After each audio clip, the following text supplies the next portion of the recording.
প্রিয় আমার ছাত্রছাত্রী, সেকেন্ড সামেটিভ পরীক্ষা অগাস্টে প্রথম সপ্তাহের দিকে শুরু হওয়ার কথা। কোন কোন স্কুল হয়তো সেকেন্ড সপ্তাহে শুরু করবে। এই সময়কালের মধ্যে তোমরা অনেক প্রশ্নই পড়ে ফেলেছো। আমি যে প্রশ্নগুলো 8 নম্বরের জন্য রেখেছি একটু জাস্ট মিলিয়ে নাও, তোমরা এই প্রশ্নগুলো করেছো কিনা।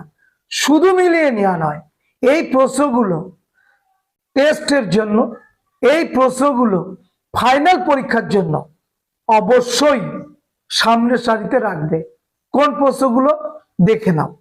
প্রথম প্রশ্ন, ছাপাখানার ব্যবসায়িক উদ্যোগ সম্পর্কে লেখো। দ্বিতীয় প্রশ্ন, 20 শতকে ভারতে উপনিবেশ বিরোধী আন্দোলনে বামপন্থী আন্দোলনের বৈশিষ্ট্য কি ছিল? তৃতীয় প্রশ্ন, ভারতের সশস্ত্র বিপ্লবী আন্দোলনে ছাত্র সমাজের ভূমিকা কি ছিল? চতুর্থ প্রশ্ন, 19 শতকে জাতীয়তাবাদের উন্মেষে ভারত মাতা চিত্রটির ভূমিকা কি ছিল? পঞ্চম প্রশ্ন, বাংলার কারিগরি শিক্ষার বিকাশের সংক্ষিপ্ত বিবরণ দাও। ভীষণ ইম্পর্টেন্ট প্রশ্ন। পরের প্রশ্ন নাম্বার 6, সশস্ত্র বিপ্লবী আন্দোলনে কল্পনা দত্ত, প্রীতিলতা ওয়াদ্দেদারের অবদান কি ছিল? সপ্তম প্রশ্ন, 1857 খ্রিস্টাব্দে মহাবিদ্রোহের প্রতি শিক্ষিত বাঙালি সমাজের ভূমিকা বা মনোভাব কেমন ছিল? এই বিদ্রোহকে কি ভারতের প্রথম স্বাধীনতা সংগ্রাম বলা যায় কি? 8 নম্বর প্রশ্ন, রবীন্দ্রনাথের শিক্ষা চিন্তা ও শান্তিনিকেতন ভাবনার সংক্ষিপ্ত পরিচয় দাও। 9 নম্বর প্রশ্ন, 19 শতকে রেখায় ও লেখায় জাতীয়তাবাদের বিকাশ ঘটেছিল, এই উক্তিটি কি আনন্দমঠ উপন্যাস এবং ভারত মাতা চিত্রের প্রেক্ষিতে বিচার করা যায়? 10 নম্বর প্রশ্ন, সভা সমিতির যুগে ভারতের রাজনীতিতে কিরূপ পরিবর্তন এসেছিল? এরপরে মুন্ডা বিদ্রোহ, সেই সম্পর্কে একটা সংক্ষিপ্ত বিবরণ। ভারতে বিজ্ঞান চর্চার বিকাশ সম্পর্কে সংক্ষিপ্ত বিবরণ। রবীন্দ্রনাথ ঠাকুরের শিক্ষাদান আলোচনা করো। তিনি কিভাবে শিক্ষাদানের পক্ষে ছিলেন, কিভাবে শিক্ষাদান করলে ছাত্রদের সার্বিক উন্নতি, বৌদ্ধিক মানসিক সমস্ত উন্নতি ঘটবে সেই সম্পর্কে।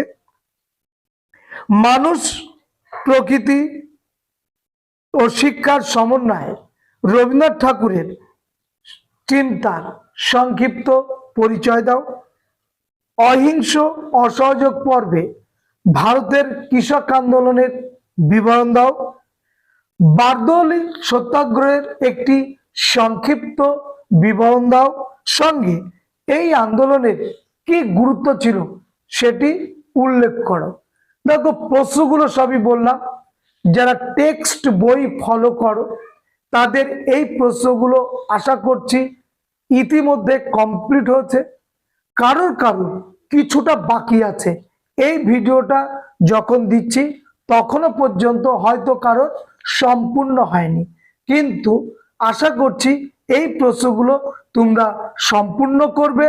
সেকেন্ড সামেটিভ পরীক্ষার জন্য শুধু নয়, টেস্টের জন্য এবং ফাইনালের জন্য এটা করবে।